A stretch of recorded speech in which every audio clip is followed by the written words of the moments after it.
Hi, welcome to Through a Handler's Eyes. I'm Jo Hilda and I'll be interviewing assistance dog handlers Australia-wide.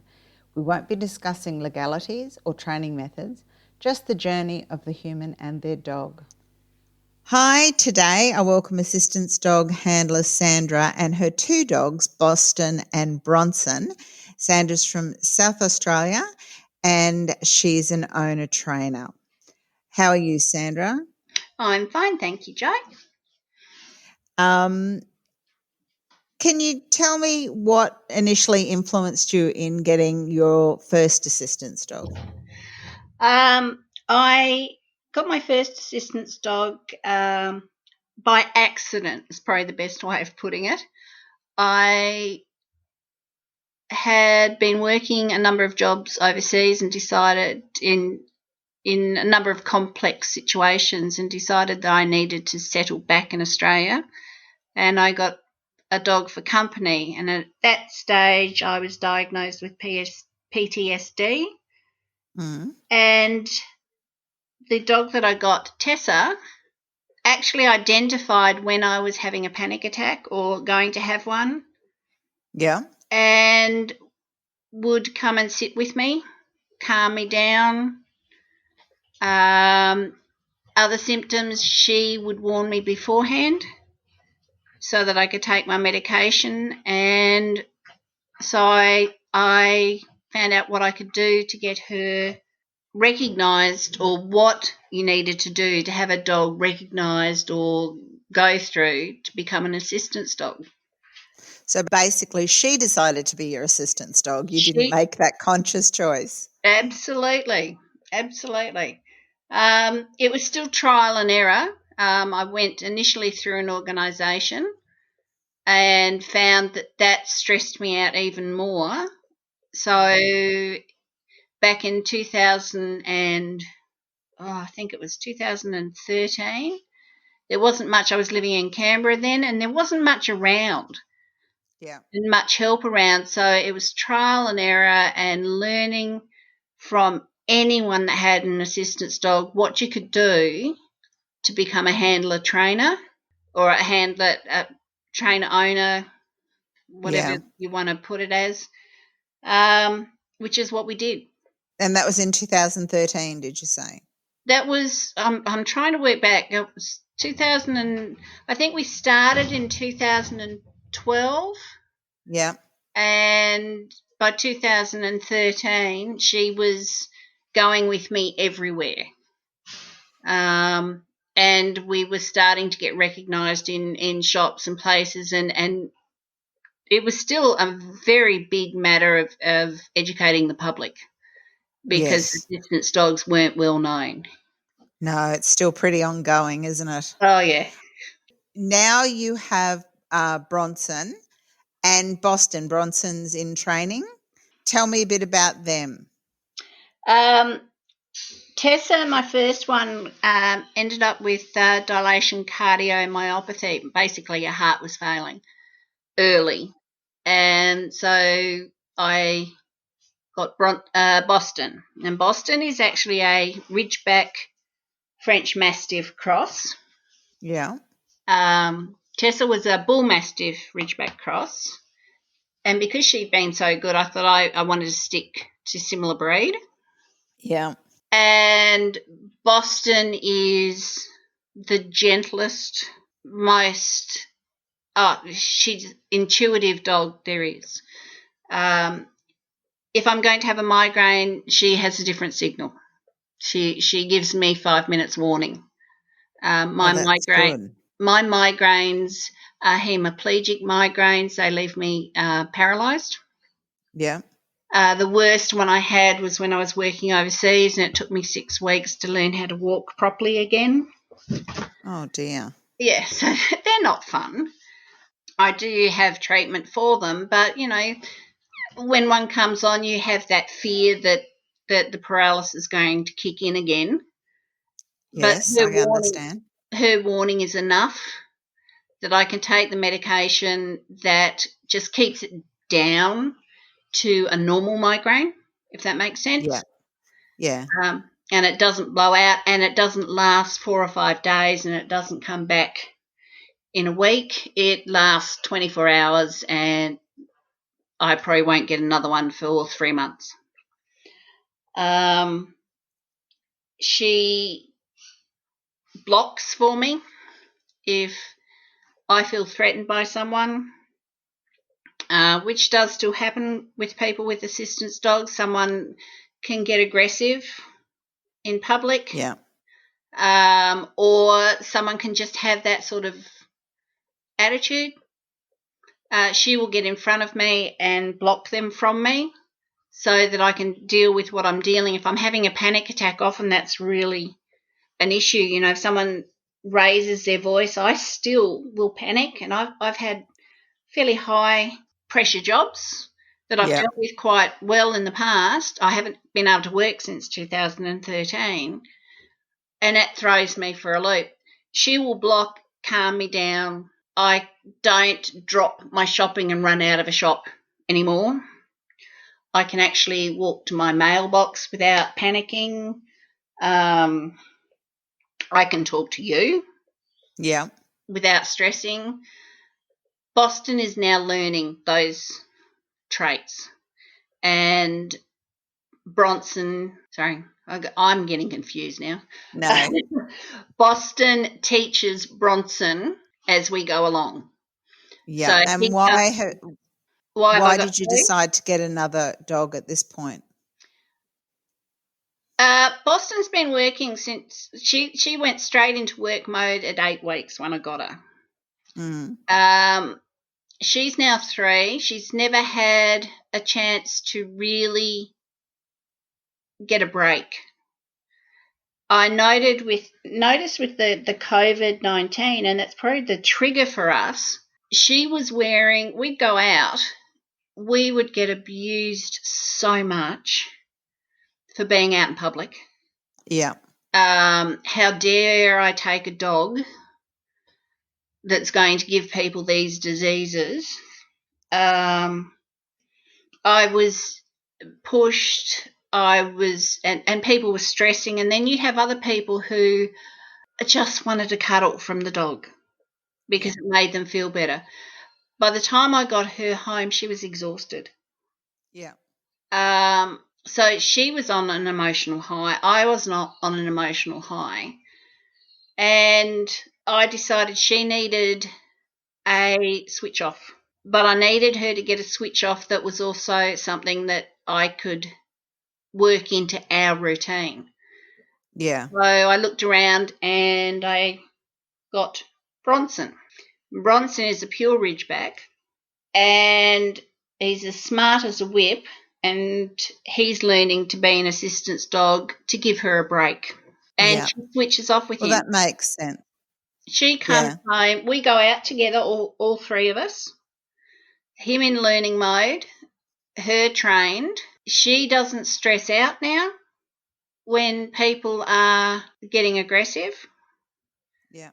Bronson is learning what to do from her, and I'm not coming home stressed out to the max or crying in the middle of a shop. Yeah. Which I haven't done for a long time, but this year has just been a nightmare. And it's been good for Boston. It's actually allowed her to be a dog when she needs to be. So, you know, she gets a switch off at night time now. And it's also good for me because it gives me something to concentrate on. I'm now training Boston. At the moment, he's curled up right behind my back. Yeah. He knows I'm a little bit tense. Boston's watching. So they get you out of your head as well. Absolutely. So what has been the best thing about having an assistance dog for you? I can leave my house. I can talk to people. I had a job where I was going overseas and working with people. And I went from that to I couldn't leave my front door and get the mail out of the mailbox without panicking. I had migraines so bad that I couldn't. They were basically nonstop. I'd get maybe a day's break between them. Oh, that's Um, awful. yeah, I still have trouble with words. I used to be able to write reports. I know I will never get back to where I used to be. My memory's not as good as it used to be, and I have to accept that. I have to accept that mentally I'm not anywhere where I used to be, and that's a hard thing to do, but these two keep me grounded. They Yeah. let me accept that, all right, we've had a problem, and your brain's not quite in gear at the moment, and the medication you're on doesn't necessarily help in some ways. No, that's right. And that's the reality. It's like, if you're on the medication, there are drawbacks, but if you're not on it, there are even bigger drawbacks. It's a hard choice sometimes, isn't it? Yeah, it is. But then I look at the moment, two pairs of eyes that have absolute faith in me, and I can walk out the front door and go, right, we're going in the car, we're going to the shops, we're going to get what we need. I can talk to a stranger. I'm with an association, the Australian American Association. My mother's been a member with them for donkey's years. She's migrated to Australia 60 odd years ago, and I was able to do an interview for them, which I couldn't have done 3 years ago. So these dogs have really given you some freedom, haven't they? They've given me absolute freedom, and they've given me a voice. And do you live on your own? Yeah. Do you think you could do that without them? I I only know I couldn't live on my own if I didn't have my boy. I don't I don't know how to put this. I could probably live on my own without them, but I don't know if I'd live as long. Yep. Because I wouldn't be able to leave the house. I wouldn't be able to do anything. I wouldn't be able to cope with the depression. If there were the sounds that happen occasionally that scare me. Boston, quiet. She That's doesn't. okay. This is a warts and all podcast. It is. It's the mailman going past. She's just gone to check on him. Yeah, there are certain things that will trigger things in me very quickly. And if I'm out in public and those triggers happen, I can't cope on it. I can't deal with that on my own. I've tried to actually go out without my dogs. Mm. When I got attacked in one shop probably about 3 months ago, and I really got abused. It was so aggressive that the managers had to come and of the shops had to come and calm me down, and then go and talk to the person that got abusive about the dogs. Was that because you had the dogs in the shop? Yes. Even though they were jacketed.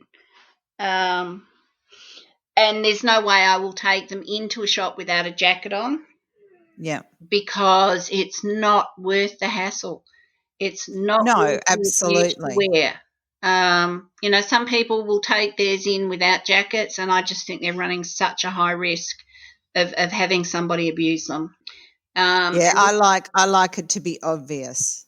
Yep, so do I. I don't necessarily like people looking at me, but I want it to be obvious enough that I don't get questioned. Yep. Yep, I've actually got a sign on Boston's jacket that says don't approach the handler, not don't approach the dog. It's got do not pet the dog, but it says don't approach the handler, because it's like, don't come and talk to me either. And someone jokingly said, why have you got that on there? And I said, because there are times I can't cope with someone coming up and talking to me. Yeah, I fully understand that. But there are other times that people will come up and I'm okay, and they'll want to know what the dogs are for. And I said, look, if I'm not okay, I'll say, I can't talk to you now. And other times I will sit there and I'll stand there and I'll say, look, I'll give you a brief rundown, but thank you for asking and thank you for not patting. I think that's really important to get that message out to people, that, don't just come up and approach us or come up and approach the dog first or whistle at the dog, or clap towards our dogs, Yeah. and try and get their attention before talking to us. Yes. I mean, me, it doesn't, if someone distracts my dog for a minute, I don't have a life or death situation.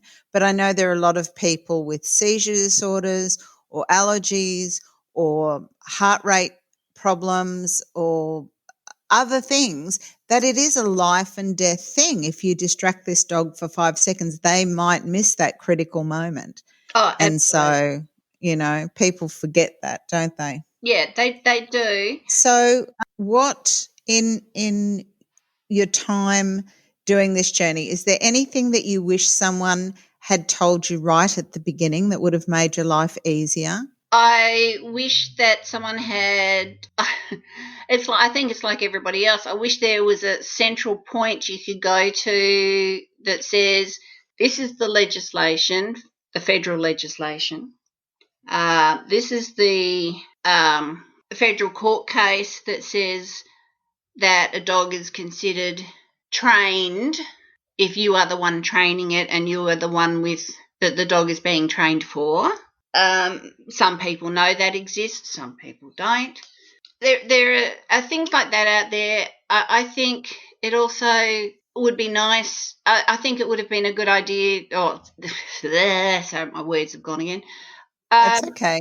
I think people need to be aware that as an owner trainer, we still face prejudice from people that go through organisations, Mm, um, because they think that's the be all and end all, and it isn't. I went through an organisation, and that actually created more issues for me than it solved. yeah, Um, Not all organisations are equal, and not all of them recognise that they can create more stress than they can relieve. yeah. I Um, think you've got to find the one that suits you if you want to go with an organisation, because I think everyone has, they all have their place. yeah, It just, they've got to suit the people that are with them. absolutely. Some people really need them, and some people don't. Um, I think the other thing is that we don't people we shouldn't feel bad that we don't have a piece of paper that says, or a flag that we can stick on our dog's head that says, this dog is an assistance dog. We know we've got the letter that we need or the Mm-hmm. documentation we need. We Yes. we know that we've done the training we need. We know that the dog is well cared for and kept clean and healthy, and vet checks and everything else. We know all that. If someone questions it, I think what we really need is we need to be given the courage or the strength to be able to go back to someone and say, I've done what I need to do. Yeah. Dog is fine. Yeah. Um, That's right. and I think that's all we need to be able to say to people if we're questioned. I just get really frustrated that we have to keep justifying ourselves. Especially if our dogs are well behaved. Absolutely. If they're behaving appropriately, there's no need for anyone to question them. No. I can understand if they're acting, even if they're just having a bad day, because they are dogs. Yeah. But, if they're behaving themselves in the best way they can, I don't see the reason that it needs to be. Because it's not easy taking your dog out in public. I've had people say to me, oh, I'd love to take my dog wherever I went. And I thought, oh my God, it's worse than taking a toddler. Yeah. It's worse. I had 4 kids. It's worse than, I have a bag for the dog. He has boots. He has his coat to identify him. I've got to make sure I've got water and, all the things that we do. Yep.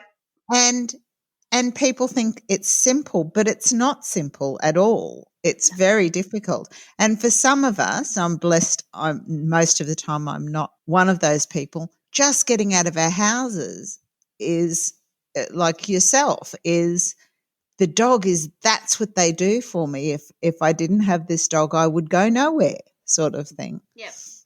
So, but people don't understand that. What has been your biggest challenge? My biggest challenge, the biggest challenge I would have initially thought would have been my family, because, things like this aren't the norm, but they were quite I understand. accepting. They were quite Mm. accepting, which surprised me. The biggest challenge really has been the ignorance of people who just refuse to accept the difference, like you said, between a pet Yep. Shh, shh, shh, shh. and a working dog. Yep. I mean, they are allowed to be pets and allowed to be dogs, but their primary purpose in our life is to help us. Yes. So that's the difficult thing. Yep. What's I suppose, having talked to you, the best thing about having your dogs would be the freedom they've now given you. Oh, absolutely. It's the freedom, and they've given me back my voice. That's great that they've given you back that confidence to give you your voice back. Now, does your dogs, do they have their own Facebook or Instagram page? No, they don't. I'm not that courageous yet, if that makes sense. Okay. Yes, it certainly does. Well, thank you very much for chatting with me today. I hope this conversation has helped someone else, and I've hoped it's helped you a little bit too. So thank you very much, Sandra, and good luck. It's been my pleasure, and good luck to anyone else going through this process. They'll get so much out of it. Thank you, and don't forget to listen next time. Thanks for listening. If you've got any questions or you would like to be a guest, email me at throughahandlerseyes@gmail.com. Bye.